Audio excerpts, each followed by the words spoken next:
Does Sydney Watson's lawsuit against Blaze Media have any merit at all?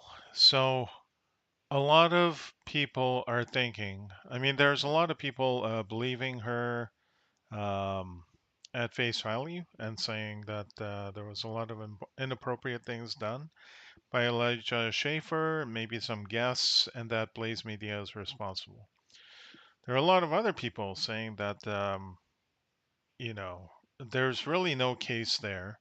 Um, a common thought is, well, if there is something inappropriate done, why is Sydney filing a lawsuit against Blaze instead of Elijah or specific guests that gave her problems?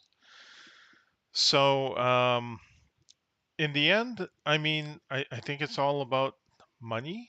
Um, whether it is rooted in something genuine or not, in the end, it is about money. Blaze Media is the organization that has the money that can actually pay out. I doubt Sydney will be able to get anything from Elijah or any of the guests. Um, I mean, well, depends on what it is, right? So let's take a look at it.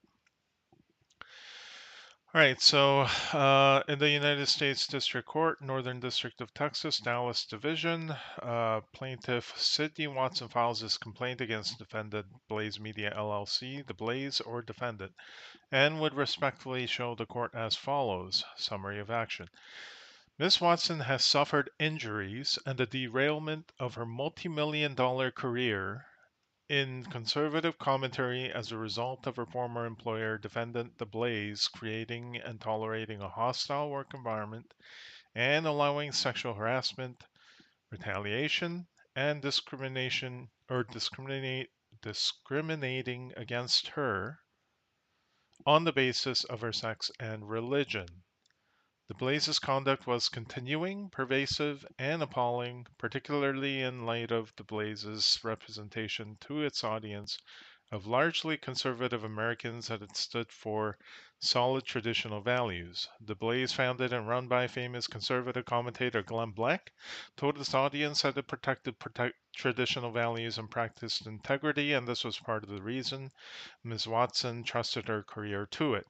But the Blaze instead opted to cater to the demands, tantrums, and misbehavior of another young rising star, a male one who, long after Ms. Watson has been terminated for complaining and demanding justice, was finally fired based on allegations that he physically assaulted and manhandled at least one other female The Blaze employee. Much of the abuse was perpetrated by this individual, Elijah Shaver, but Ms. Watson's claim also implicates officers of the Blaze not interceding to correct manifest problems that they created and occurred in front of them or that were brought directly to their attention and to which they failed to act promptly, reasonably, and as required by law. Ms. Watson complained of the misconduct continually from December 2021 to August 2022 to various personnel at the Blaze, including but not limited to the Blaze CEO Tyler Carden. All right, let's just highlight some key points here.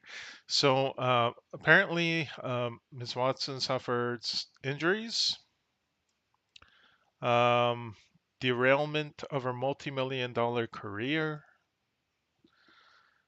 Okay.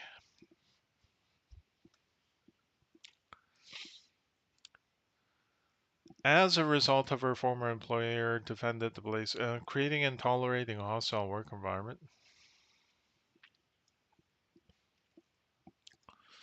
allowing sexual harassment, retaliation, and discriminating against her on the basis of her sex and religion.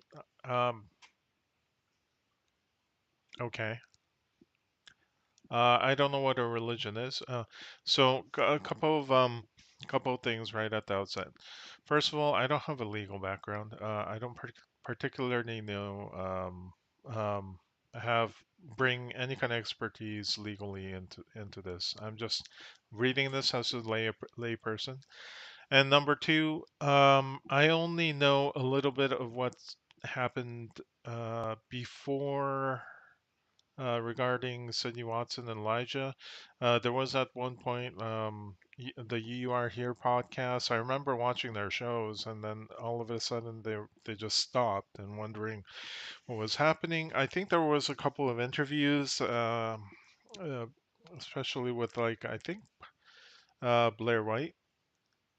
I don't remember. I remember Sydney Watson went on to a couple of different YouTube channels or podcasts with female hosts and talked about this a little bit, but at the time I didn't pay too much attention to it. I figured, well, Elijah's not talking about it, Sydney's just talking about it, and I'm not particularly interested that much, or I wasn't at that time anyway, because I didn't really have any um, sense that there was something like this going on or anything like that.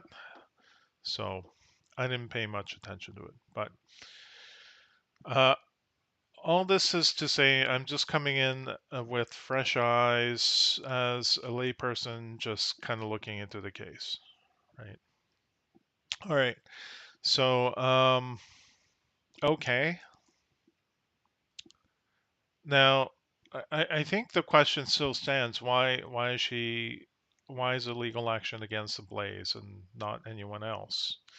Um, so looks like, and also looks like a lot of it is sort of targeted at Elijah Schaefer, whatever his actions were.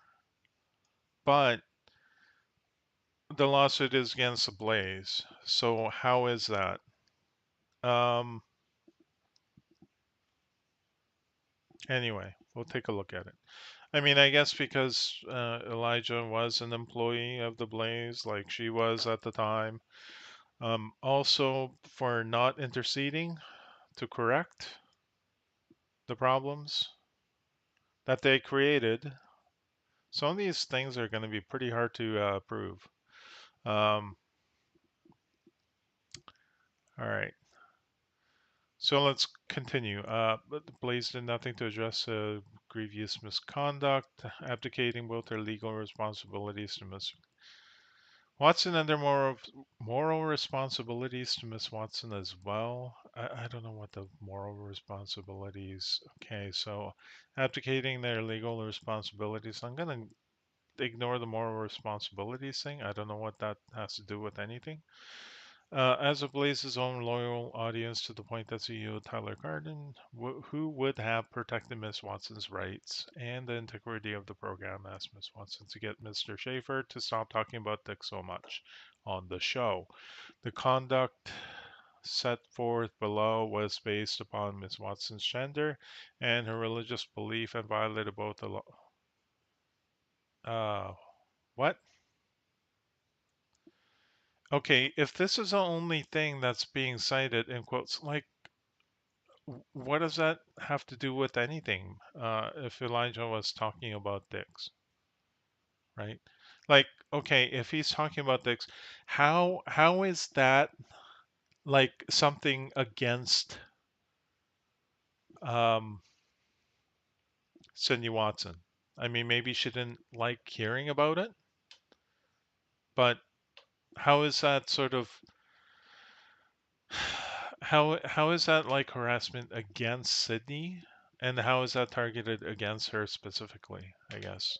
I don't know.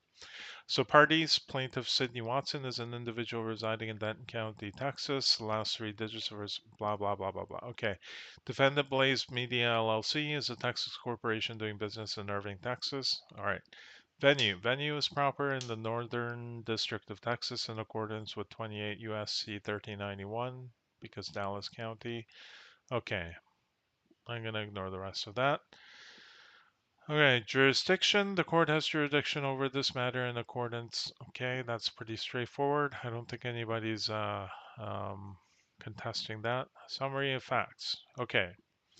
Plaintiff Cindy Watson, Ms. Watson, or plaintiff, is a promising young voice in the conservative commentary space with prior to this, no limits to her. Uh, prior to this, no limits to her potential advancement. Like what? How did this cap her limit? Right? Um,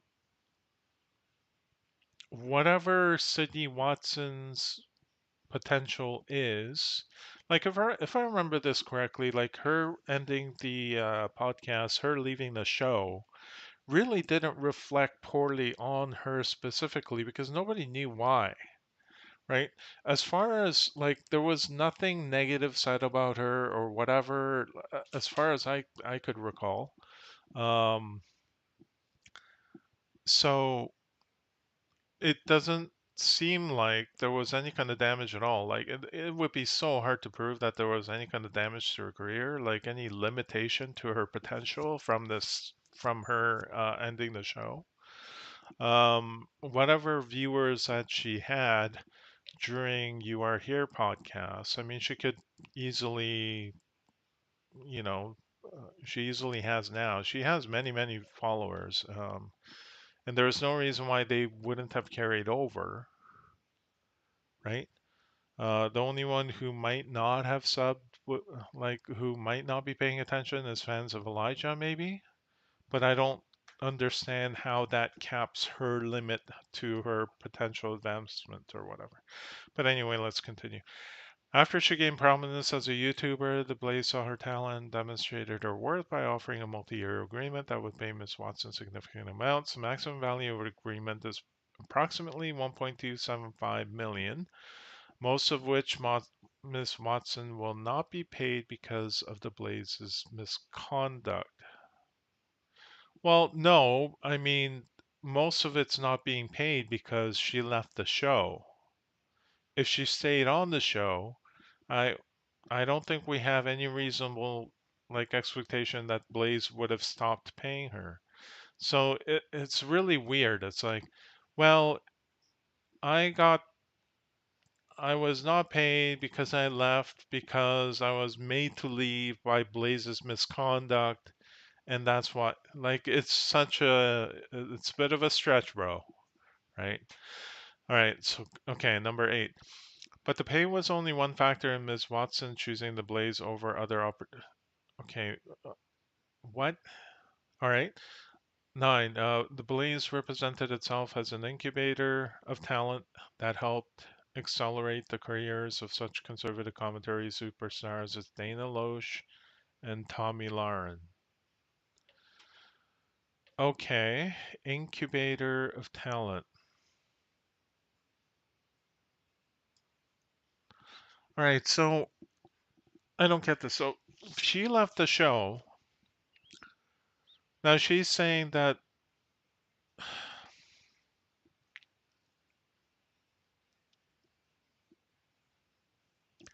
again, this is kind of a stretch.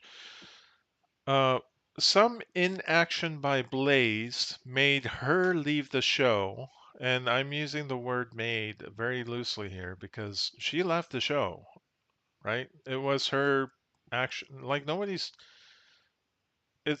forced her to leave the show in the sense of like nobody locked her out of the room and prevented her from being there or whatever. She voluntarily removed herself from the show because she didn't like things about it or whatever, right?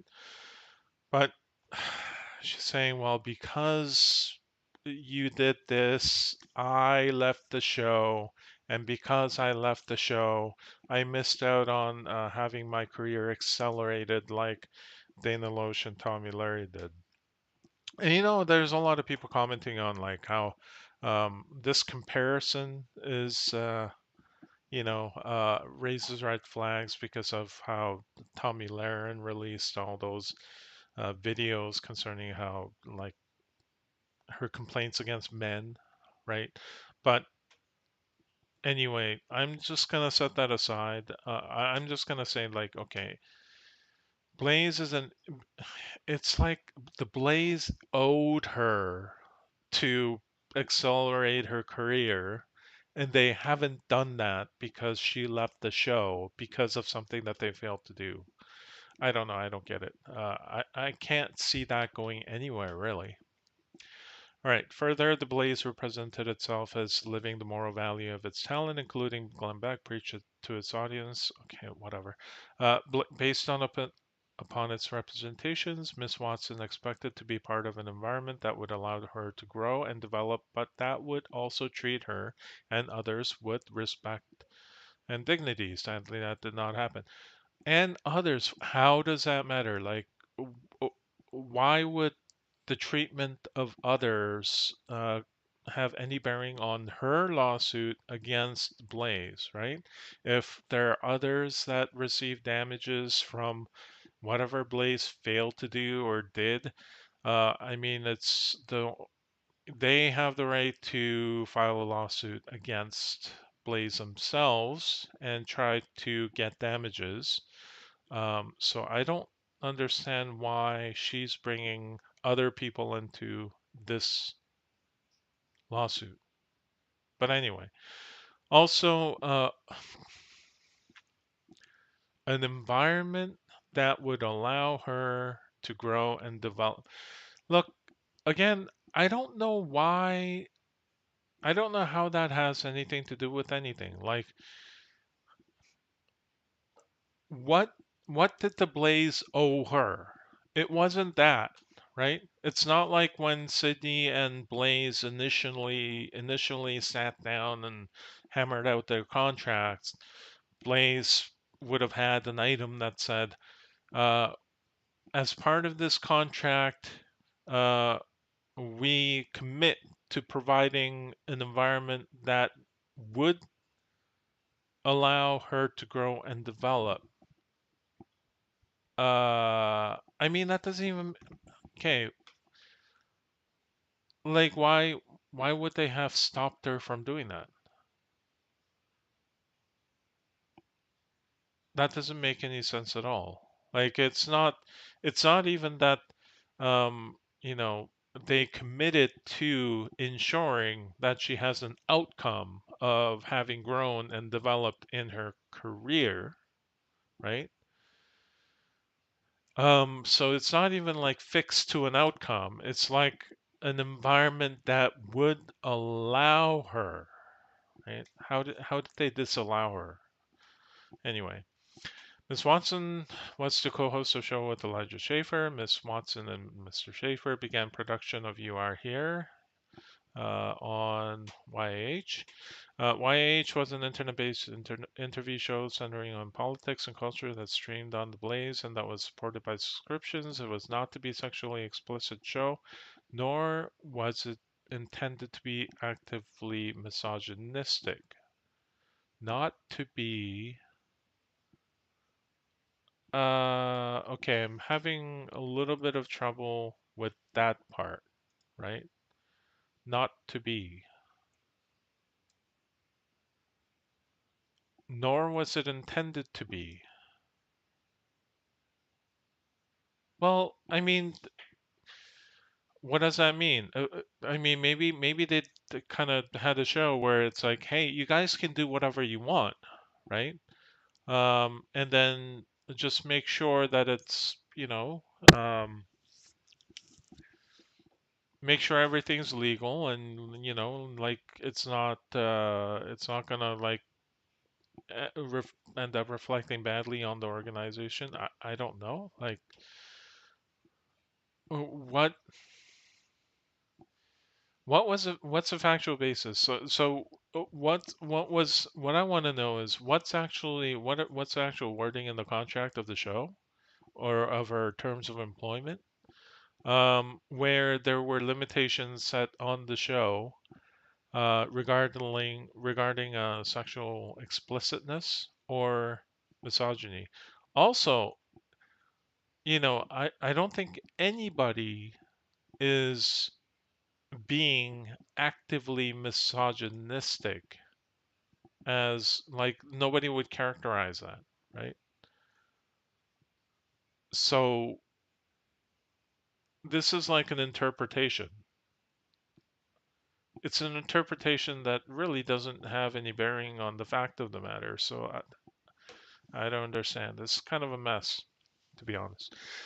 Miss Watson is informed and believed, and on that basis alleges that both she and Mr. Schaefer were subject to the same general employment terms, though not necessarily pay and benefits. Informed and believed, and on that basis alleges same general employment terms, though not necessarily. Okay, I don't know what bearing that has now, but we'll see. All right, so I mean, aside from pay and benefits, that their employment terms would be generally the same, whatever that means. So, agreement between the Blaze and Miss Watson provided that the Blaze would be deeply involved in every aspect of the show and improved its content. Okay, there would be some kind of like a content approval. Um, and okay, so there's a section quoted from the contract, I guess. Programs. The program shall refer to the following, including each episode thereof. A. An episodic audio-video series concerning the daily news and commentary with talent as co-hosts. The title and format of the programs and underlying concepts related to each program is subject to company approval. Are subject to approval in its sole discretion, right? Okay. Each episode of the program shall be at least 44 minutes in length. That's kind of interesting. A little bit limiting, right? Couldn't you have a shorter show once in a while? Excluding commercial breaks and depending on the network clock requirements as determined by company and its sole discretion, exclusively for Blaze TV subscribers and podcast listeners, or as otherwise determined by company and its sole discretion. All right. Program shall consist of at least 5 episodes per week. Ooh, for a minimum of 48 weeks per contract year, for a minimum of 240 episodes per contract year. I mean, that's interesting. That's quite a work schedule for a podcast show, but hey, all right. I'm sure they're being paid well for it. Okay, each episode of the program shall be written collectively by talent and the designated co-host. Other persons, such as guests, as reasonably approved by company, are subject to securing applicable clearances as reasonably approved by company and may appear on any episode of the programs. Company shall have the reasonable right to approve, reject, okay, and the final consent in each episode of the programs and any related materials, such as promotional clips.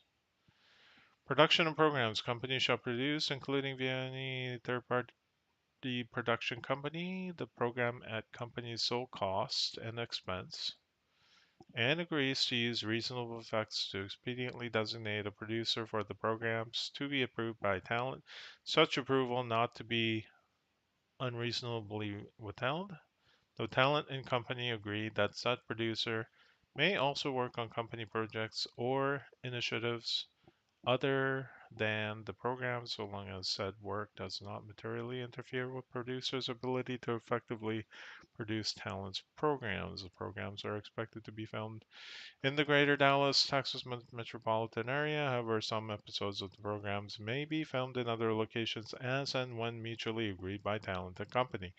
Talent will be reimbursed for any pre-approved travel expenses incurred by talent at the request of the company for such productions outside of Dallas. Okay. Well, it's interesting that the cost of production is at the company's expense, and they will use reasonable efforts to designate a producer. Okay. All right. So, okay. So it's saying that they have the right to, well,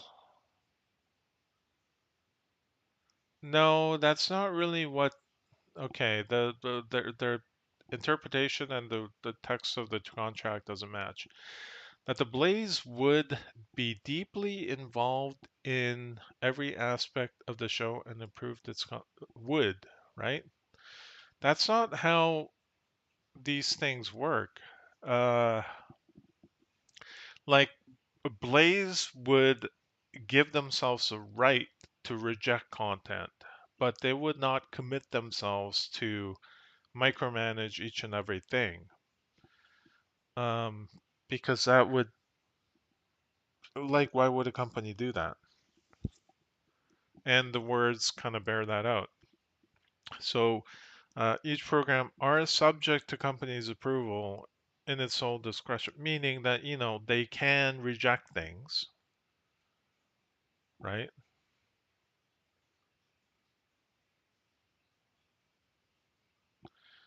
They have some minimum requirements. Okay, also, other persons subject to guess as reasonably approved by the company and subject to securing applicable clearances.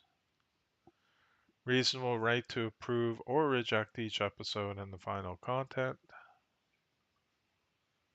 Company's sole costs and expense and agrees to use. Yeah, I think there is some kind of a shifty thing going on here. Basically, like the way that the contract uses the word approval is like just a green light. It's not necessarily like an endorsement of the content or that they actually intellectually approve of it or whatever. It's basically like for whatever content there is, um, you can go ahead with it. It's not saying that, okay, well, for whatever content that it is, that company is going to review it and it's going to endorse it or not endorse it. You know what I mean? It's more like for whatever content, they're going to let it go ahead or not. And that's it. It has nothing to do with whether the Blaze Media stands behind that particular view or guest or whatever, right? Okay. All right. So YH was taped on set at Blaze's studio in Irving, Texas, under the direct supervision of Blaze management and employees. Paragraph 1 of the general terms of the agreement between the Blaze and Miss Watson requires that the talent comply with direction and the Blaze's rules. All right, talent will render the services in connection with this engagement to the best of talent's ability and subject to company's direction and control. Talent shall abide by all reasonable rules, regulations, and requests of company in the performance. Okay, sure. I guess that will become relevant in combinations with whatever rule or regulation that the company has, which will probably come up. All right. The show was initially successful at growing its audience as hoped. However, Mr. Schaefer's persona on the show became increasingly aggressive and soon began to veer into outright misogyny. He appeared to enjoy the intimidation factor that his physical size gave him with respect to Miss Watson. That's ridiculous. All right. The choice of like what he was physically intimidating or something. The choice of guests compounded Ms. Watson's growing discomfort with the anti female tone of the show and the off air interactions with her co hosts.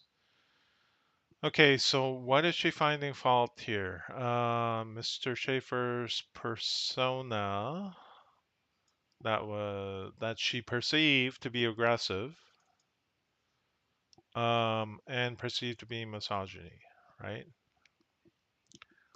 Whether that's objectively so, I mean, I don't know. Like the evidence isn't given, right? So not yet, anyway.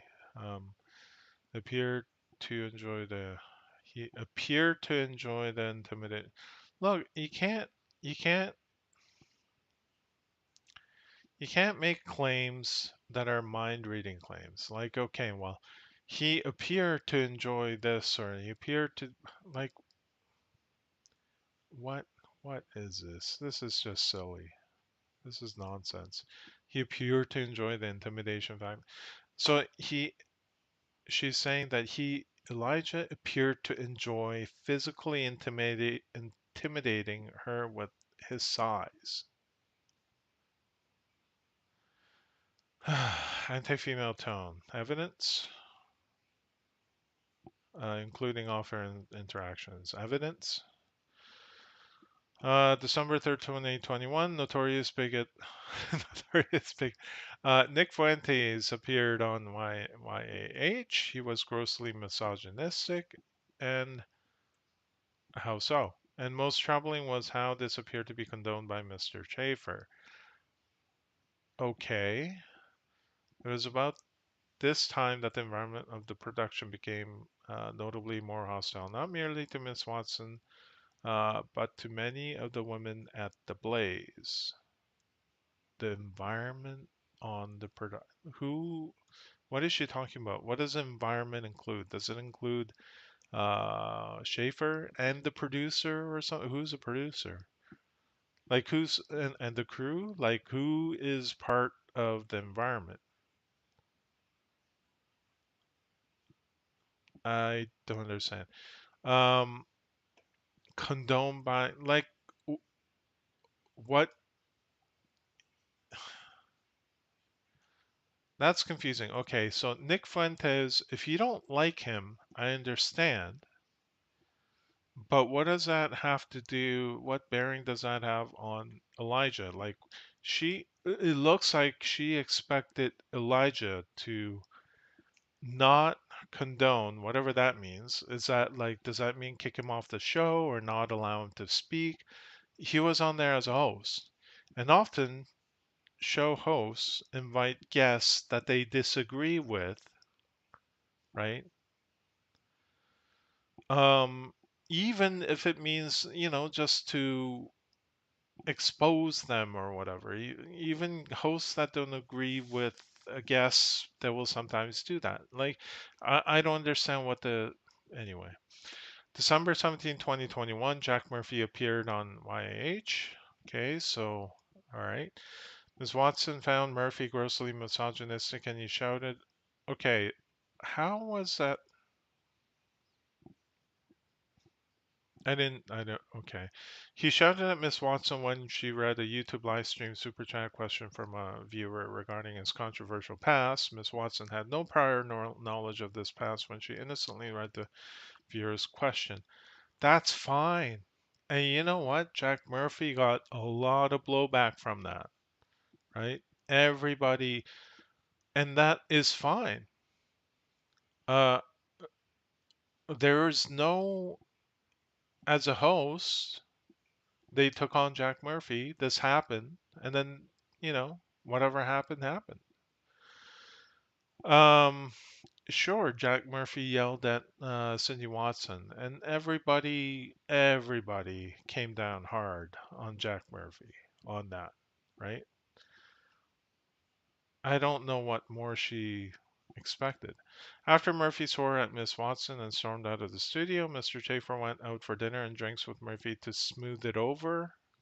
Ms. Watson and members of the audience were upset at Mr. Schaefer's reaction and his tolerance of Murphy's abuse. Upset. Okay.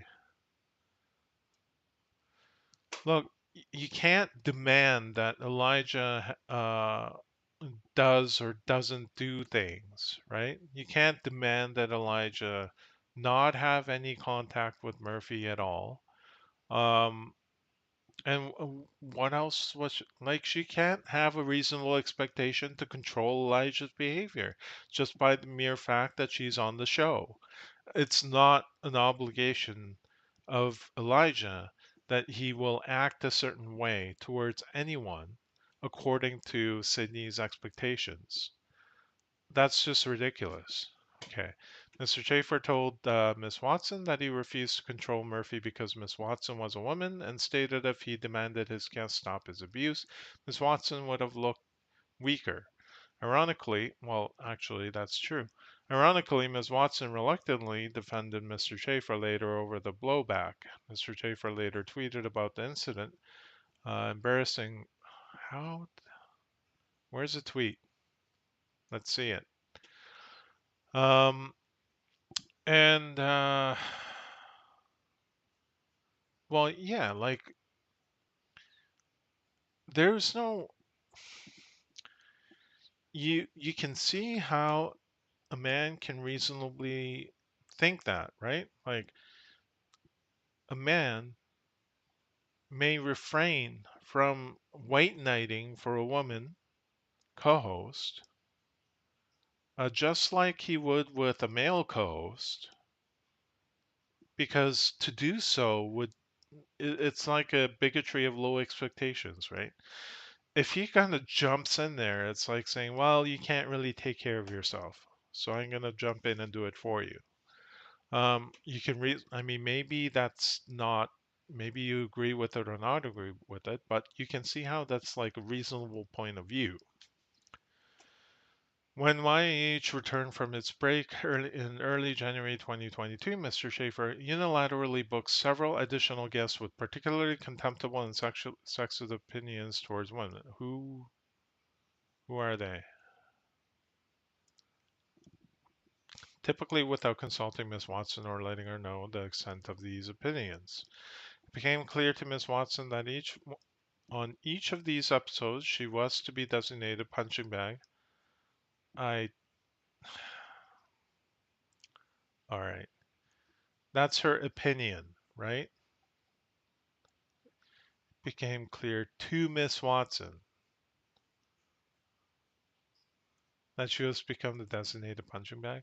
For sex guests and for Mr. Schaefer himself, Mr. Watson is a serious journalist, and she did not agree to assume that demeaning role, nor was she warned about in advance. So, okay, so I'm gonna have to look into it.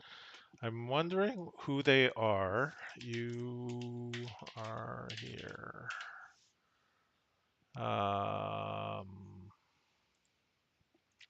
Let's see if I can quickly pull up a video list if they're still up. You are here.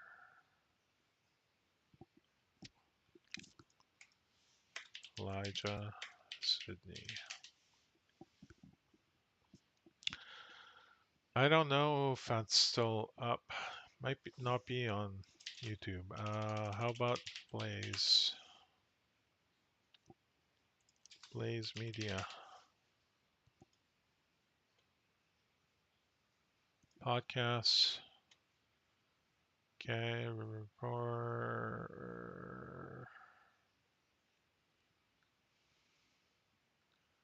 I mean, I wouldn't be surprised if that show's not there anymore, but Blaze, you are here.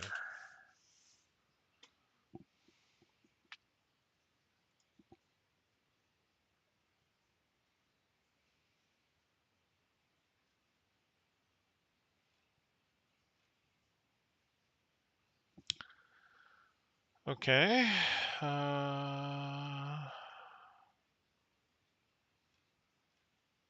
So it looks like there was some. All right. So what's the time frame here? So it looks like they still have the content up.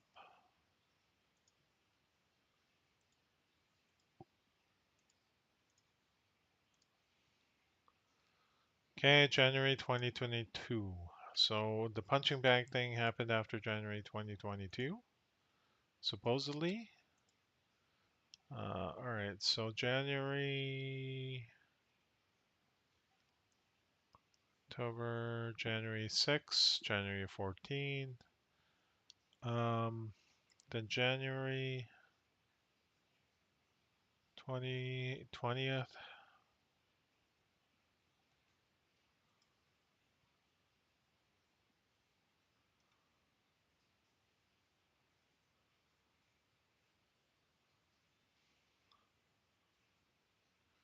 What is going on?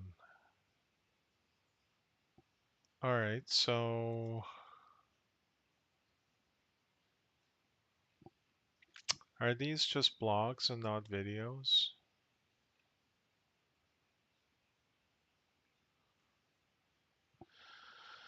All right, anyway, I don't know what guests they had after January.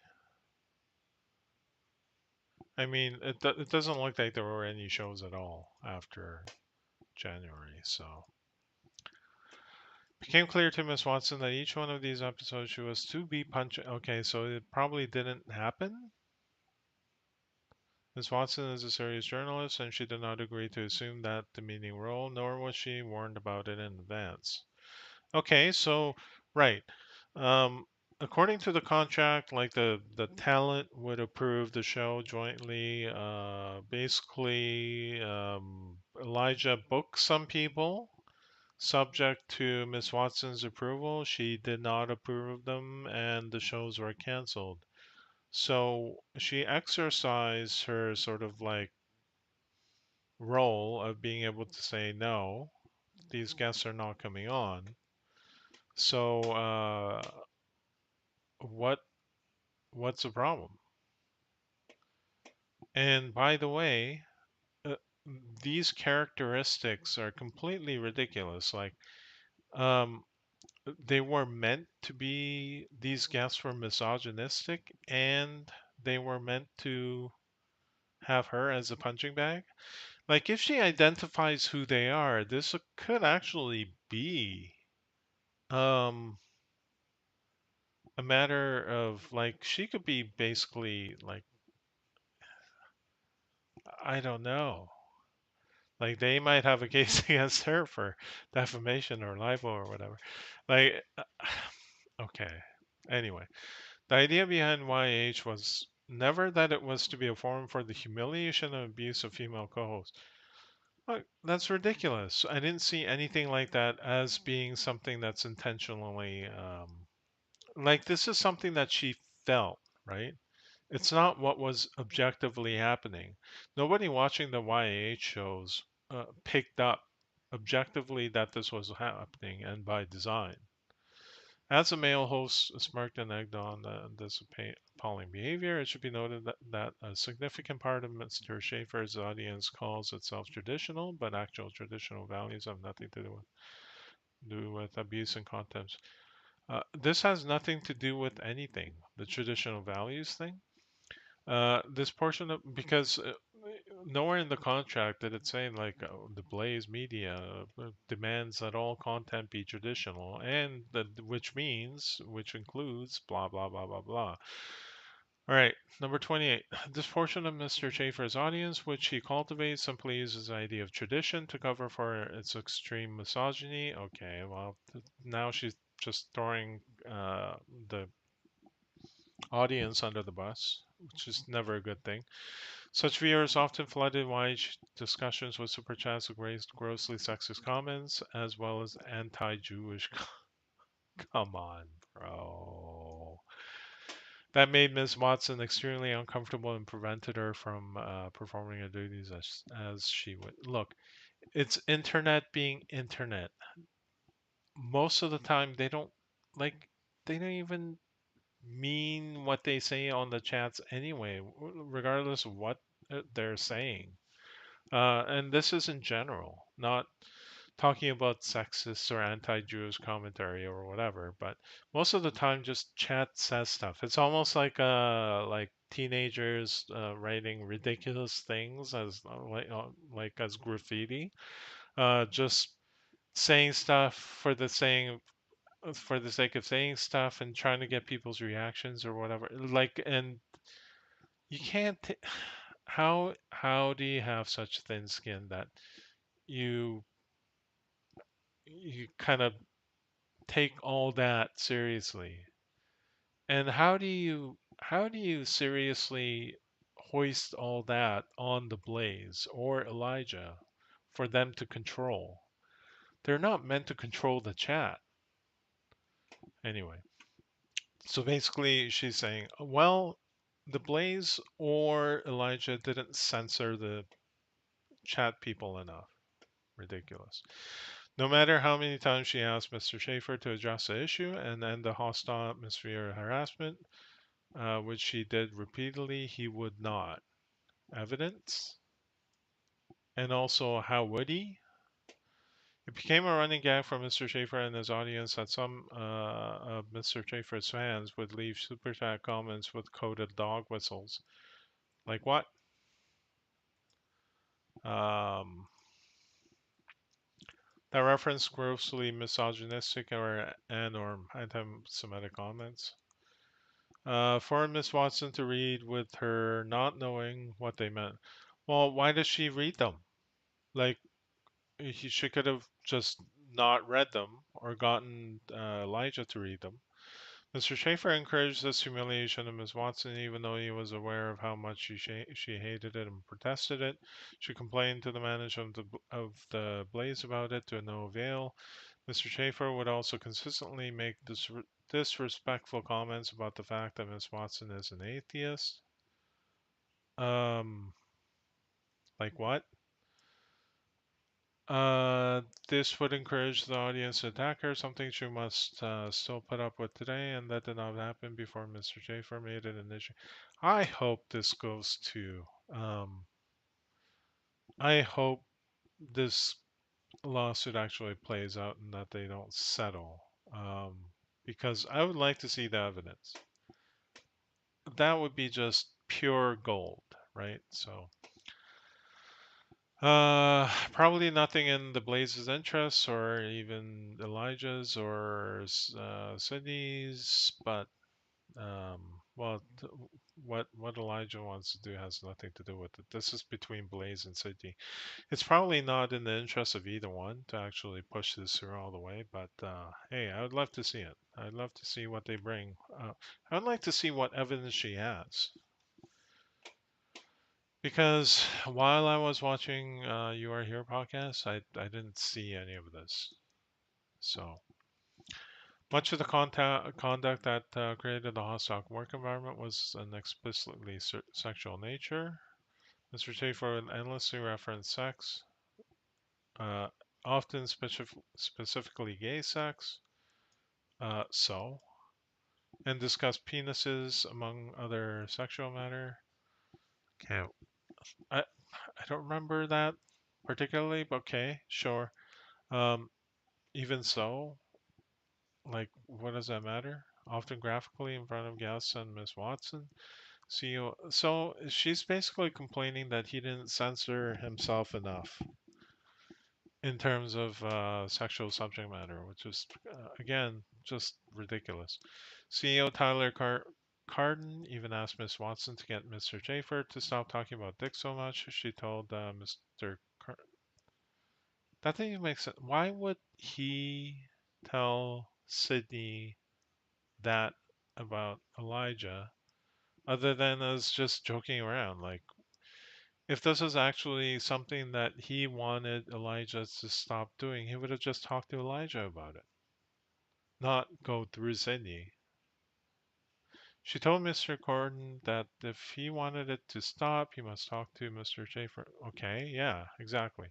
As Mr. Schaefer refused to listen to. How does she know? Like, how does she conclude that Mr. Schaefer, like Elijah, would not listen to women, as opposed to Elijah wouldn't listen to Sydney or whoever else in particular she had in mind?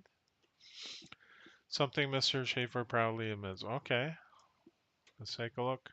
Working with a man who would not ever listen to her solely because she is female was insulting and damaged the ability to perform her duties. It would not help that Mr. Schaefer would get drunk on set and get drunk, I guess, drunk as well. He would do shots of hard liquor before many of the shows. It is impossible to work professionally in an environment where her co-host was drunk and impaired. All right. Shots of hard liquor. I guess don't let Nick Rekieta know. The hostile work environment created by Mr. Schaefer was taking a toll on Miss Watson. She was so disturbed and stressed by Mr. Schaefer's conduct that she experienced significant vertigo. She had to sit out of on a number of shows because of it. On March 4th, 2022, the YH team had a group planning session to address these matters. So March 2022. So after she, basically after she stopped broadcasting. It was a 2-hour meeting with Miss Watson, Schaefer, and other the Blaze employees, including Ricky Ratliff, the Blaze president, Gaston Mooney. Miss Watson expressed how much Mr. Schaefer's constant sexism and hostile and professional. Holy crap! So she completely threw Elijah under the bus in front of the CEOs, on the in front of the executives. On the show, distracted and humiliated her, making it impossible to do her job. She detailed um, she detailed the same regarding his constant offensive comments about women and pointed out this was also encouraging some individual in the audience to reflect this attitude. These audience members, encouraged by Mr. Schaefer's conduct, attacked Miss Watson so often and so intensely that other guests noted it and were put off. At this meeting, Mr. Schaefer asked Miss Watson point blank if the hostile sexism bothered her. She said yes. He also asked if it made her want to quit. She again said yes. The Blaze management knew about this and agreed that this conduct was inappropriate, promising Miss Watson that management would address the issues, but the management failed to do so despite knowing of the hostile work environment and harassment. Well, okay, to like I don't know. Again, we don't know the details of this, right? But I would imagine that the Blaze management would take it upon themselves to curb this, to cater to what would make Sydney more comfortable to the best of their ability. What they can't do is make the chat stop being the chat. They can't make Elijah stop being Elijah. And like it's one it's one thing if Elijah was being completely grossly like awful, right? Um, but I didn't see any of that. Nobody saw any of that when we were watching the show. Uh,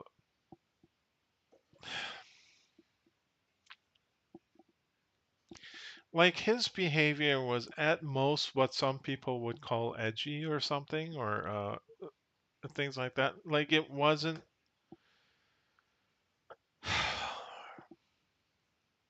Anyway, um, it wasn't anything like what we saw. I mean, Jack Murphy's behavior was completely appropriate, and everybody came down really hard on him for that. It's nothing like that concerning Elijah. And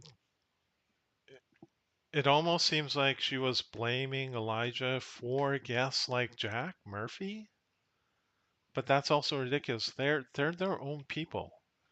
And Elijah gave Sydney Elijah gave you, Sydney, Elijah gave you the room to handle yourself against people like Jack, and it looks like you have. When I was watching the show, you specifically told Jack, like, you didn't, you weren't aware of whatever, and, Jack didn't respond well to that, right? It's like, F you, heartfelt, or whatever.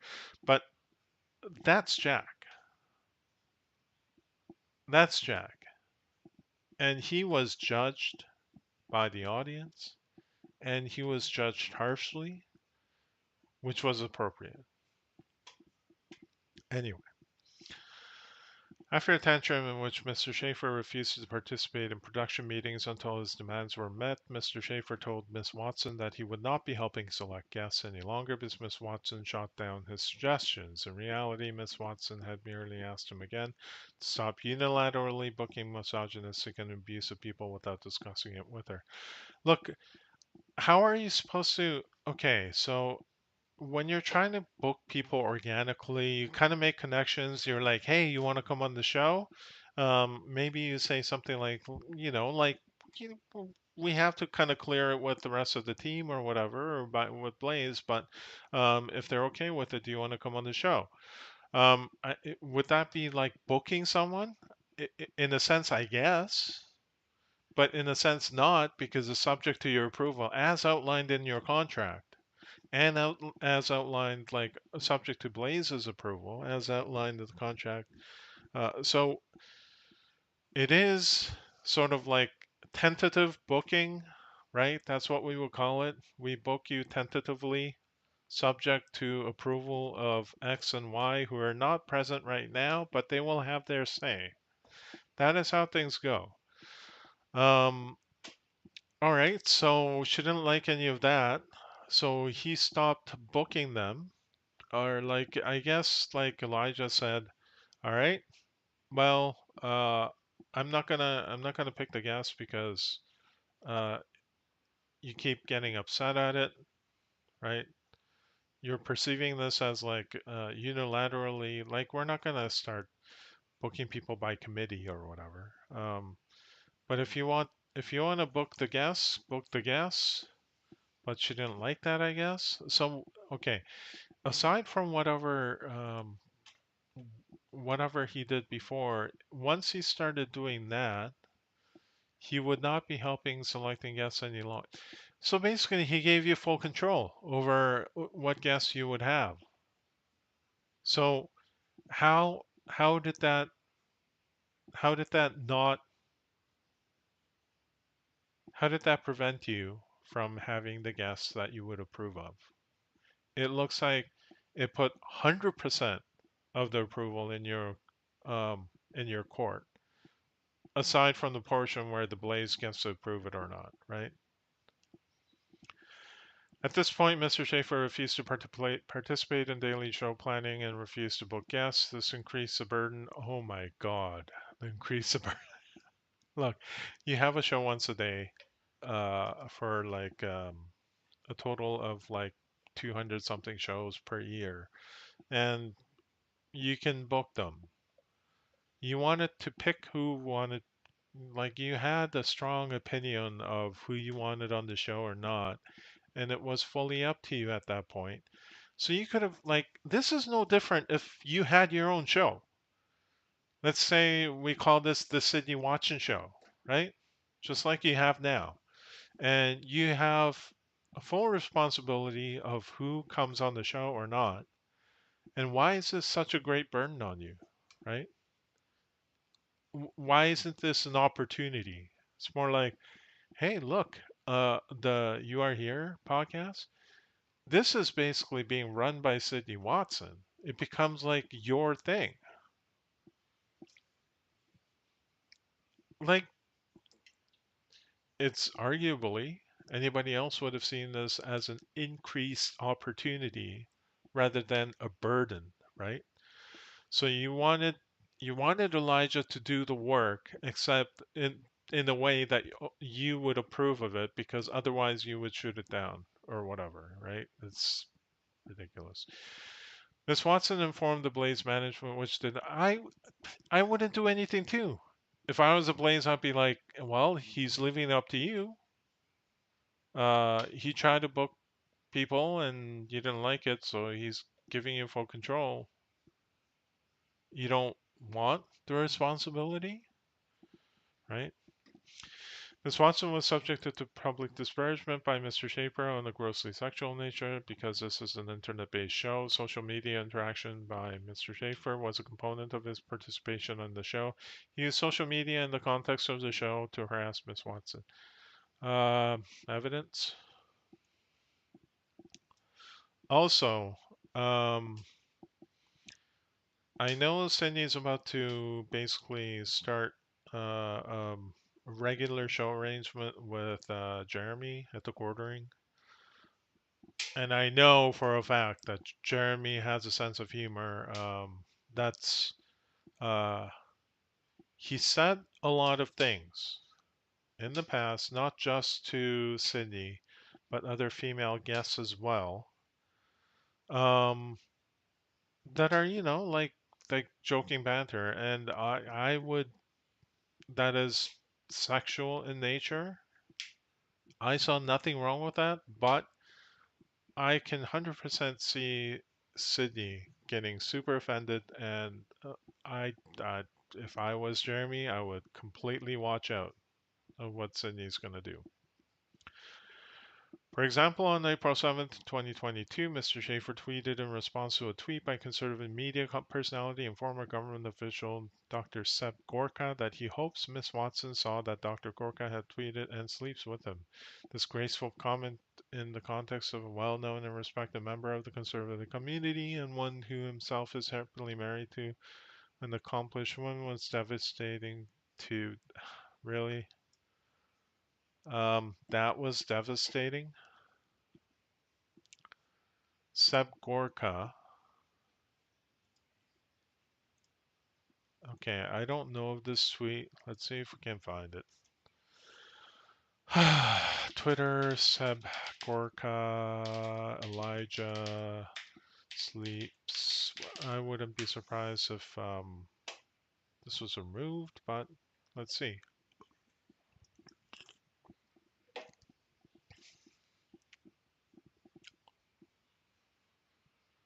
Uh, oops.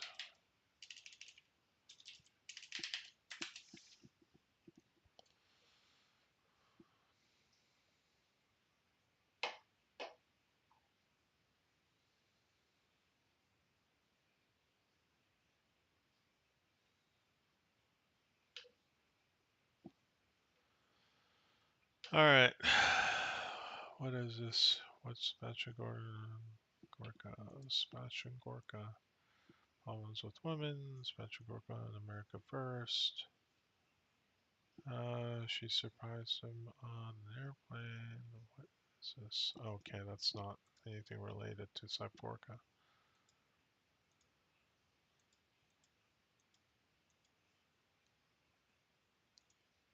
Is audio not on? How relevant is Elijah Schaefer, Mr. G? Did you know who he was before I mentioned him today? You told me about it today. I said, "Who's Elijah Schaefer?"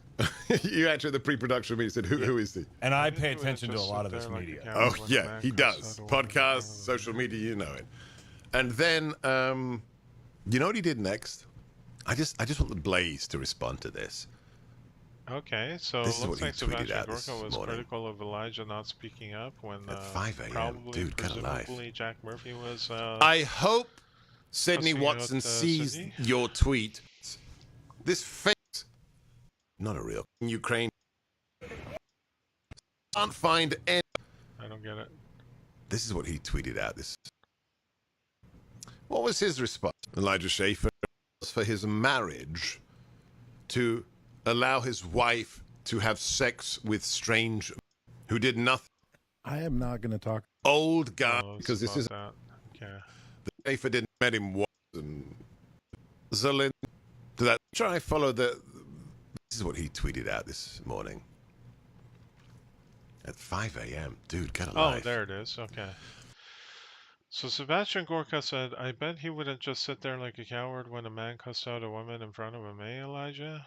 That's in relation to Jack Murphy, and that's in response to Elijah saying that Zelensky is evil or something. And then Elijah says, I hope she sees this and sleep with you, emoji. Okay.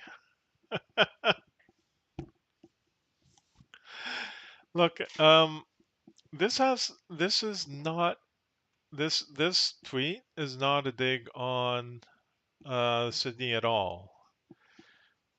I mean, everyone, you guys all can see this, right? Like Elijah is basically saying, okay, like, yeah, um, he's making fun of the fact that how Sebastian is coming across as somebody like simping super hard for Sydney, as if they're like doing that and hoping that they can get in bed with Sydney or something. Like this is a dig on Sebastian. It's not a dig on Sydney at all, right? The diss with this comment is basically like, oh yeah, you're like white knighting for Sydney, as if as cringy as it is, like you think that somehow it's gonna put her in good graces, and even you think like almost acting like those simps that think that they'll sleep with you if you kind of if you white knight for them so hard or whatever. Right? It's making fun of Sebastian. It's not making fun of Sydney at all. This is not. It's not. This is. If anything, it's like with this, especially with the sarcasm emoji. If anything, he's basically, you know, saying there's no way Sydney would do that or whatever.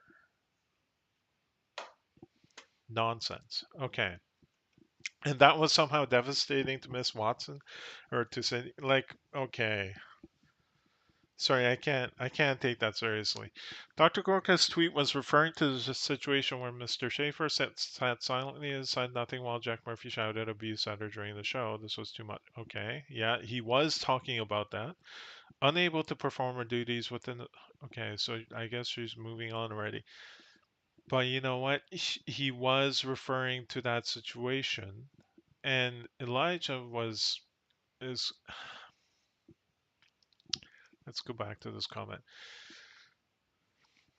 Mr. Schaefer tweeted in response to a tweet by conservative media personality and former government official Dr. Seb Gorka, and that he hopes Miss Watson saw what Dr. Gorka had tweeted and sleep with. That is not what he said at all. That is not the content of that tweet. She is saying that Elijah hopes that Miss Watson saw what Gorka had tweeted and sleeps with him, right? It's basically doing what all these nonsense censorship people are doing by just completely, like intentionally stripping out the sarcasm and pretending that this was actually a genuine tweet that he meant. I hope she sees this and sleeps with, like, basically just completely ignoring the fact that there was a sarcasm phase. Like, this was meant to be sarcastic. It was not supposed to be taken literally. And Sydney knows that.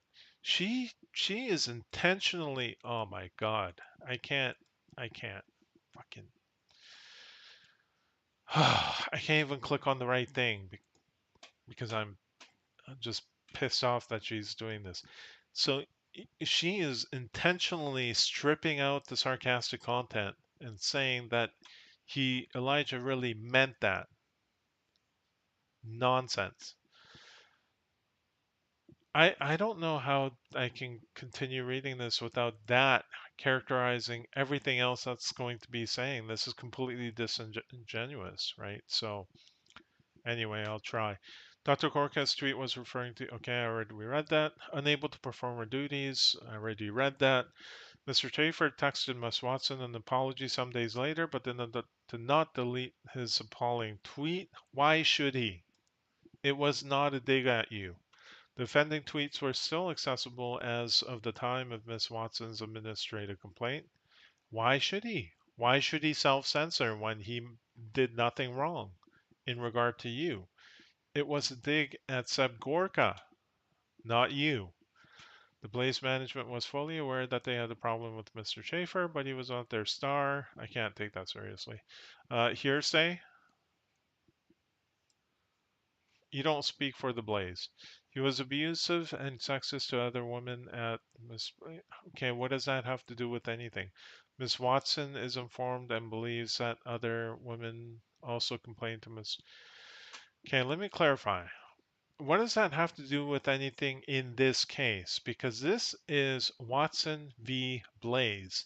It's not another woman v. Blaze. It's Watson v. Blaze.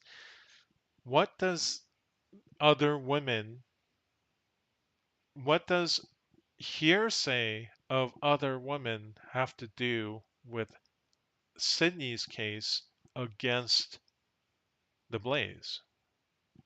Anyway, Miss Watson tried to find a solution to the deteriorating solution. She had been having weekly interactions with the police officers since January 2022, alerting Mr. Schaefer's behavior, the things he did and said that created the hostile environment, the continuing sexism he expressed, and how hostile he made the working environment. Miss Watson was prepared to fix the show. Fix the show how? Fix it how? By kicking off Elijah?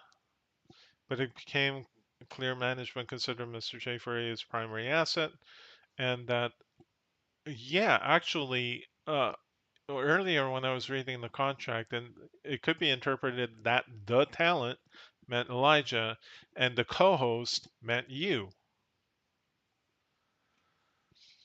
I'm not 100% sure about that, but I mean, that's definitely like a possibility. But anyway, it had no interest in protecting her from the unlawful discrimination. And if that's true, if Elijah is the primary talent and you're the co host, what it looks like is you went to the Blaze complaining about Elijah and tried to get him kicked off his own show and take over the show yourself. And I don't know if the reasons are genuine, especially in relation to what you said about Gorka's tweet or Elijah's tweet in response to Gorka. I mean, completely willing to lie, right? Anyway, 51. Left with no other options, Miss Watson was forced to stop participating in the show until the situation resolved. 52. Carden called her and indicated that he had told Mr. Schaefer that she had left and the show was over. Miss Watson told him that she was extremely upset. Okay. 53. Through this period of time, Miss Watson informed management that Mr. Schaefer had publicly disparaged her and continued to do things that would have hurt her, or continued to do things that have hurt her reputation during this period. Mr. Schaefer was still with the Blaze. 54.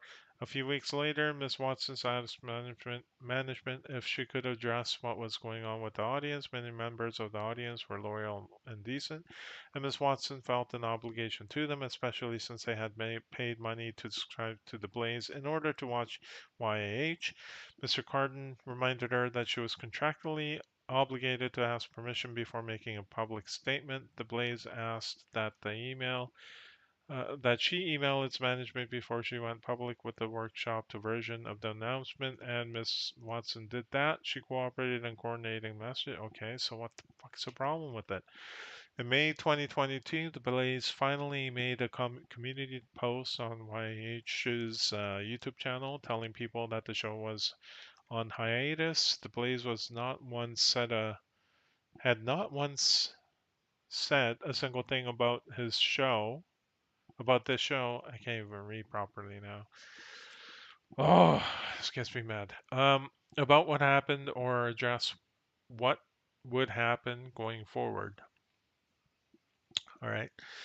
What Miss Watson ultimately posted on Twitter was posted on May 15, 2022. Mr. Schaefer responded to this saying that this was the first he was hearing that the show was over. Mr. Schaefer also posted this on to his Telegram, where he said he was not a liar and don't believe the hype. Okay, of course. Like, why would anybody think that they're a liar? This was not true. If anything, you're the liar. You said what you said about his tweet in response to Gorka, and that was completely a lie. You just completely intentionally stripped out the sarcasm out of it to make it something different. This was not true, which we admitted to on the live stream with another very prominent YouTuber, Nick Rakita. This publicly disparaged Miss Watson as a liar. Okay, what is she saying? Posted to his Telegram where he said he was not a liar and don't believe the hype. This was not true, which he admitted. What's not true? That this was a okay. I guess it's about this. I don't like one point referencing another point without making it clear what it is. He was clearing. Okay, he was hearing. So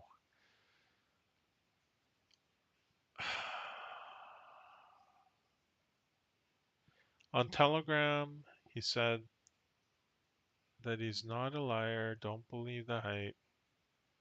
This is a mess. You need to be clear about what the hell you're talking about.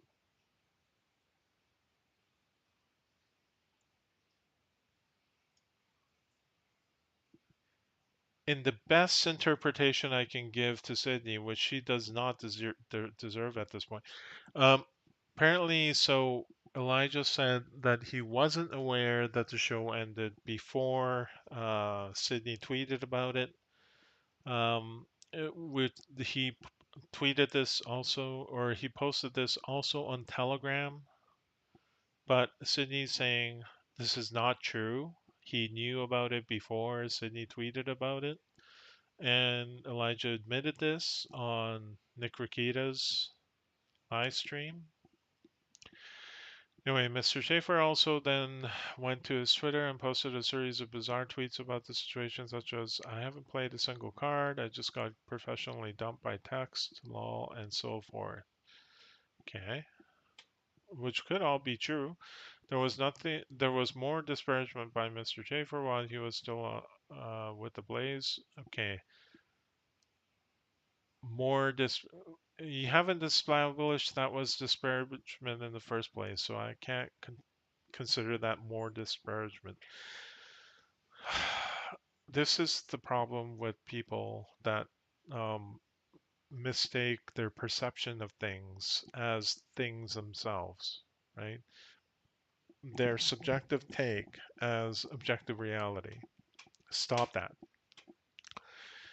Just makes a dog soup of everything, and it's hard to understand anything. There was more disparagement by Mr. Schaefer while he was still with the Blaze. On the Nick Rikita live stream in May 2022, Mr. Schaefer made comments about how he helped a female friend make a lot of money, who then stabbed him in the back. Well, it sounds like that's what happened. It sounds like he tried to take his show over. People immediately understood that he meant Miss Watson and were quick to send the clip to her. This is obviously also untrue, but damaged Miss Watson's reputation in the industry. On another stream, Mr. Schaefer contended that he had nothing to do with an incident that he caused, where a guest thought Miss Watson was trying to blindside him. The insinuation was that Miss Watson was the one who arranged the conflict. No, the insinuation, it's not an insinuation, right? This is the fucking problem with people and their emotional language. That's not the insinuation. The implication is of him not having nothing to do with an incident is that he had nothing to do with the incident. That's implication. It's just nonsense. At a movie premiere at the end of July 2022, again while still affiliated with the Blaze, Mr. Schaefer told Harrison Smith of Infowars and Scooter Downey, an influential Fox News employee and Scooter's wife, that Miss Watson tried to get his wife to divorce him and he had to sue her to keep quiet. He told others that Miss Watson called him and threatened to go public with information about personal indiscretions. This is all completely false. Okay. All right. How are you going to prove that? Let's see. Well, it'd be interesting if Elijah's wife comes forward and weighs in. Told Harrison's. Okay. Well, this is something that we can check anyway. Mr. Schaefer told Harrison Smith of the Infowars and Scooter Downey uh, and Scooter's wife that at a movie premiere, though, we can't fucking check that. Um, at a movie premiere at the end of July 2022.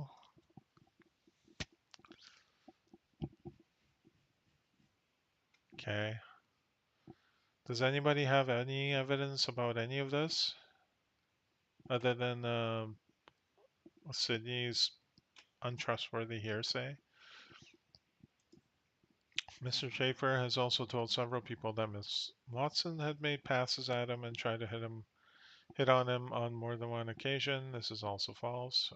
Okay, sure, but it could have been a joke too, if he said that at all. Anyway, I'm seeing a complete lack of anything provable here. It's just like hearsay everything and of a he said, she said nature.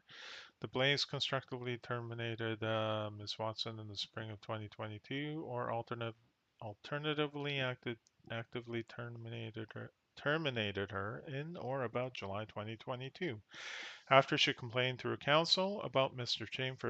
Schaefer's conduct.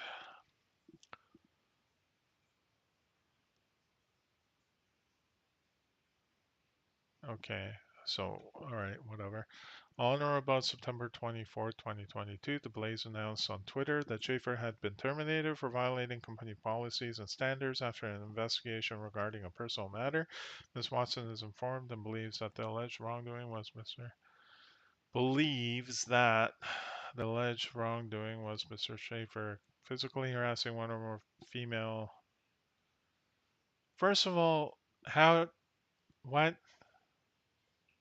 did somebody tell her? And what bearing does that have on her lawsuit against the Blaze? She's not like she has no standing in that, does she? Ms. Watson asserts that the Blaze failed to properly investigate her complaints regarding Mr. Schaefer, that it failed to take reasonable and necessary corrective action when it became aware of the misconduct, and that it failed to discipline Mr. Schaefer in any way for his misconduct as to. Well, he was let go, right? He was terminated. So, I mean, the obvious counter that Blaze has against Watson is against Sydney is that, well, you know, I doubt that they disclose the reason why, but they could just say, like, like, we took into consideration what was happening and we terminated Elijah. There, we took action, right? So, unless she's prepared to argue that it was unreasonable action, like, okay, well, she can't say like they didn't do enough. I mean, what more can they do other than terminate, right? That they didn't terminate fast enough? Jesus Christ, it's not a good look on you, Cindy. This misconduct has been devastating to Miss Watson's future and has derailed the very. Looks like you did it to yourself, to be honest. But for the discriminatory and retaliatory actions by the Blaze based on Miss Watson's sex and religion, Okay, this part she hasn't established at all with any kind of evidence. Miss Watson would have continued to thrive and develop her career. Worse yet, when Miss Watson. Okay, so she's with the Quartering now. Quartering has hell of a lot of views. So how is that not a development of her career? How has it hurt her career? Worse yet, when Miss Watson raised the issue to the Blaze, it failed to conduct a proper investigation and either wrongfully constructively terminated her or terminated her as a result of her complaint. The Blaze's action and termination of Miss Watson represents a continuing pattern of discrimination and retaliation against her in violation of the law, the agreement, and the Blaze's own policies and procedures. Big red flag, Jeremy. Watch out. Miss Watson has met all prerequisites for bringing this action against the Blaze for violations, blah, blah, blah, blah, blah, blah, blah, blah, blah, blah. Cause of actions. All factual allegations above are incorporated by reference into each of the causes of action below. Count 1. Section Religious Discrimination and Violation of Title 7. Pursuant to federal law, plaintiff pleads a cause of action against defendant of intentional and malicious sex discrimination and discrimination based on plaintiff religion. Well, what's a discrimination? Anyway, during the course, like what was she prevented from doing or whatever? Like what doors were closed to her based on her religion of atheism? I know a lot of people made fun of that, like, well, it's like a religious. Well, okay, well, um, To me, I don't care about that. Technically, like atheism is a kind of a religion. You could consider that. It is a stance on religious matters, right? That there is no God. So it is a religious position. So in that sense, I can completely understand it being the religion. Now, again, I don't know the specifics of law or if that even flies in the phase of case law or whatever. I don't know, but to me, it makes sense. During the course of Miss Watson's employment, the Blaze, acting though through its employees, agents, and representatives, discriminated against Miss Watson in the terms, conditions, and privileges of her employment due to her. How? How? Like her complaint was Elijah did this. I interpreted it as a sexist thing, as a misogynist thing, and that Blaze failed to do enough to my satisfaction about it, and therefore the Blaze is also discriminating against me. Like, it's not a transferable act, right?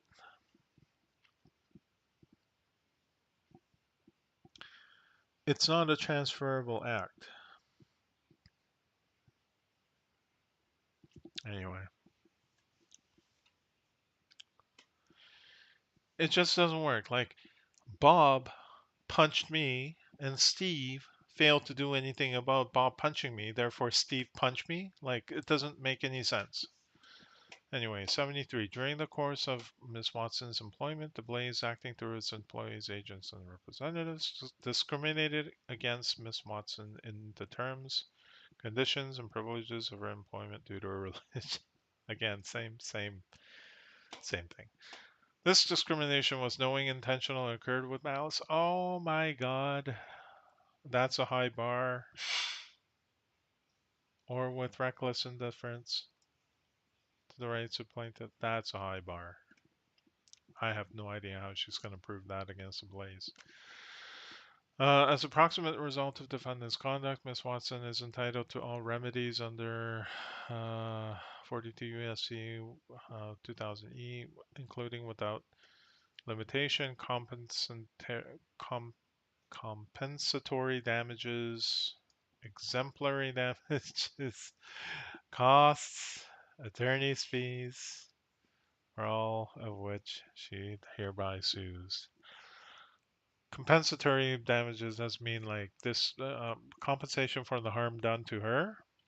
Exemplary mean being it's basically like a sort of like punitive, I guess. So as an example, and cost and attorney's fees. So whatever it costs, I need to bring this lawsuit about and push it through. Pursuant to sex and religious discrimination, blah blah blah blah blah. Okay. At this point, like I don't have the legal expertise to actually dissect this, so I'm just gonna skim it. All right. Okay, so violation of Texas Commission on Human Rights Act. Oh, good Lord. Sexual discrimination. All right.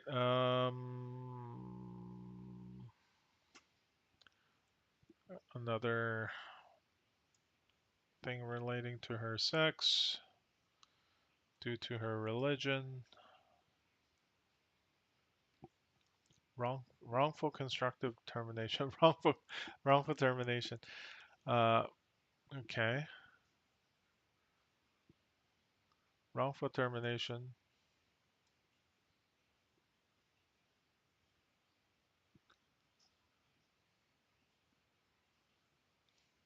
I mean, I'm guessing that the Blades had right to terminate her at any time for any reason, right? And it's only that she's trying to hook into this thing. Well, it was wrongful termination because they did it out of discriminatory reasons or whatever. Constructively terminated, right?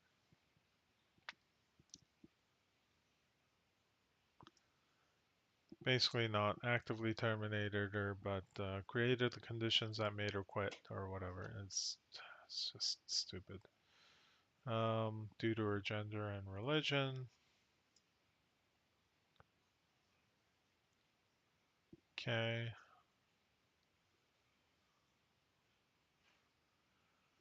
All right.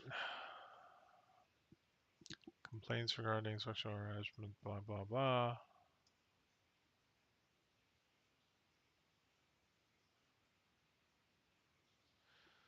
So, I mean, in a sense, I'm possibly seeing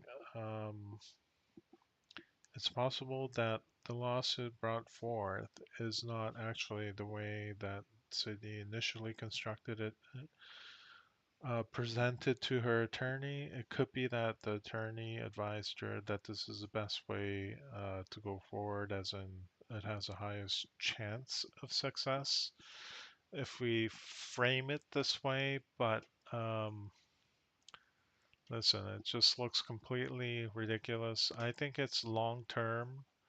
Completely, this lawsuit is completely destructive to Sydney, way more than anything that the Blaze uh, is ever accused of being doing. I think this is gonna completely destroy Sydney, to be honest. This lawsuit right here, and it's basically, it wouldn't be a stretch to say it could be a lawyer basically exploiting her to put through a case like this without regard to Cindy's long-term welfare. Anyway, retaliation.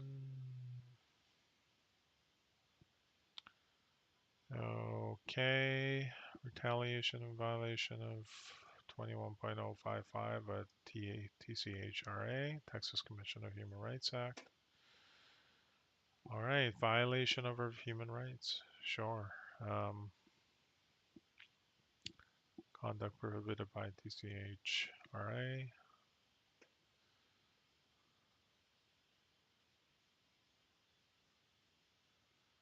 Uh-huh. Attorney's fees, exemplary damages, right? Punitive damages, right? Jury demand, trial by jury. I hope to God this trial goes forward. Oh my God, it would be the greatest thing ever. Like I would, like, first of all, Nick Recato would be all over this. He'd be like streaming this all day, every day, if he can. Now, I mean, maybe they won't. Maybe they won't televise it, but if they do, oh my God, that'd be the greatest thing on earth. I would love to see all the evidence or whatever. I hope to God that they take this all the way to court. All right. For the reasons stated, blah, blah, blah, blah, blah, blah, blah, blah, blah, blah, blah. Okay. So that's the end of the document. So I see a lot of accusations based on her perception of things and not necessarily like injecting her perception of things into the actors and saying that's what they did. And in one case, she's completely that tweet, man. Oh my God, that tweet in response to Gorka that she completely intentionally stripped out the sarcasm of to misinterpret it to bring on to bear as a fact for this case. That's what did it for me. I can't take this entire thing seriously. Now, I know that I'm looking at this article right here. PJ Media. So I see that Megan Fox has written an article on it, and from what I can tell, Sydney Watson's lawsuit against Blaze Media exposes misogyny on the right. Based on the title, and based on the first paragraph, conservative ink seems to be coming apart at the seams lately. It's one big fight after the next when Steven Crowder called blah, blah, blah, blah, blah. So, based on that, I am seeing that possibly Megan Fox is taking Sydney's case seriously, and it looks like she's also bringing in uh, Steven Crowder and Project Veritas, O'Keefe into it, Eliza Blue into it. So I'm super curious what she's going to say about it. So at least initially, it seems like she's taking Sydney Watson's thing seriously, but we'll see what she says about it. I'm not going to judge her without reading the thing. But I've been going on way too long, so I'm going to do that separately. Um, so she dropped that yesterday afternoon. Yeah, I'm going to take a little break and go into it right after, so look out for that. But for now, I'm going to say I'm going to have to take Sydney Watson's complaint with a huge grain of salt, like a big giant boulder of a rock of salt. Um, yeah,